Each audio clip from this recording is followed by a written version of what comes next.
narrow stitch is a great stitch for lightweight knits. I use it a lot on my finer, almost tissue knits. I also use it a lot on a lot of finer fabrics like a voile, which is a very fine cotton.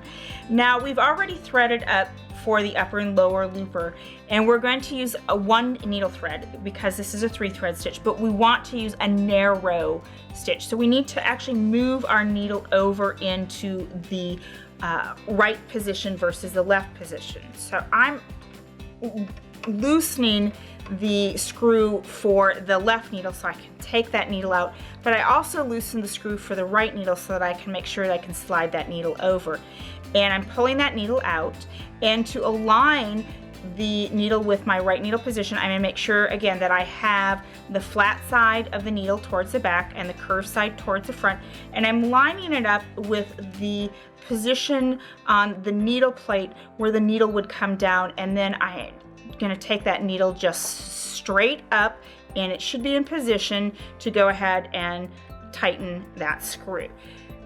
I'm going to tighten the right one first so that my needle I know is in place. Now I know it's tightened. I'm just going to put a little bit more pressure on it, not a whole lot, and I'm going to tighten that left needle screw so that it stays in position as I'm stitching. Now I'm ready to thread my needle.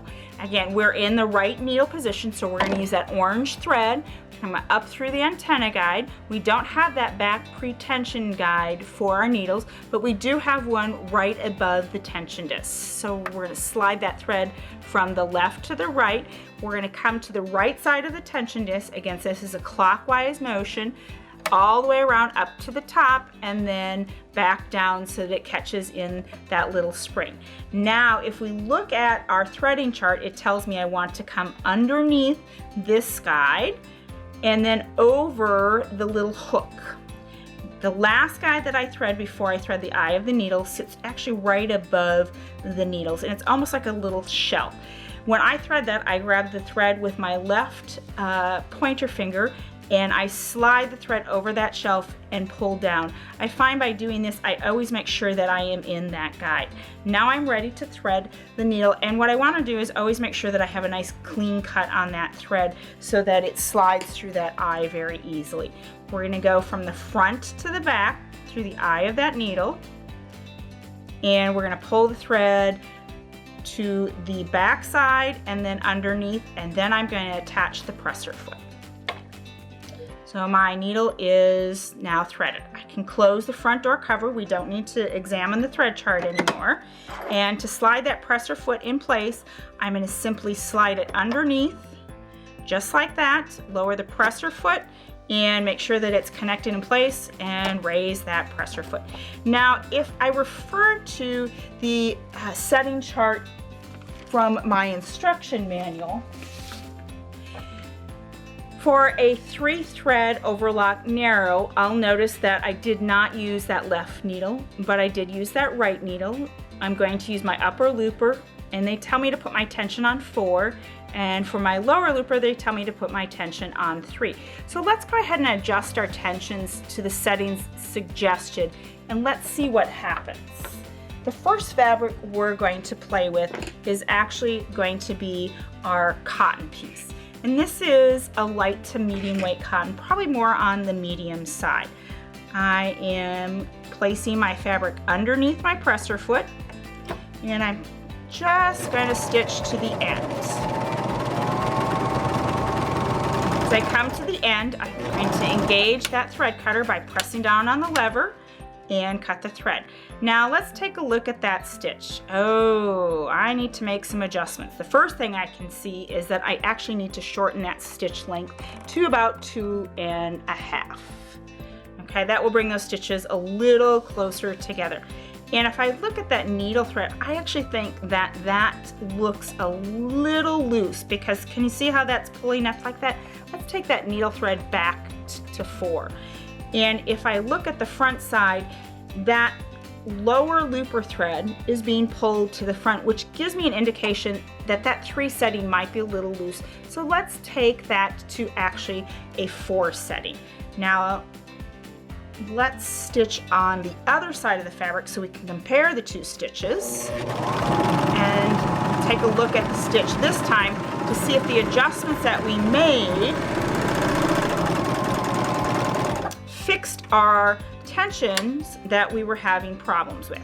Okay, so immediately look at the difference in that stitch length. That is beautiful. And you can see that straight stitch looks like a straight line of stitching, and that's our orange thread. If we look on the back side, we don't see those little loops that we saw there, correct? Now if we take a look at our upper looper thread, it's all the way to the top, and our lower looper thread is not being pulled to the front like it was being pulled to the front here. Those stitches are actually meeting along that edge. So this is a perfectly balanced stitch. Now, we're going to stitch this on a very lightweight, and this is what I call a tissue knit. These are very fun to work with. Again, you want to find that stretch. I want this to go across my body, so that means I'm going to stitch a length that has stretch but doesn't have double stretch, so to speak. So I'm going to go ahead and stitch along this seam, this edge of this fabric, creating a seam.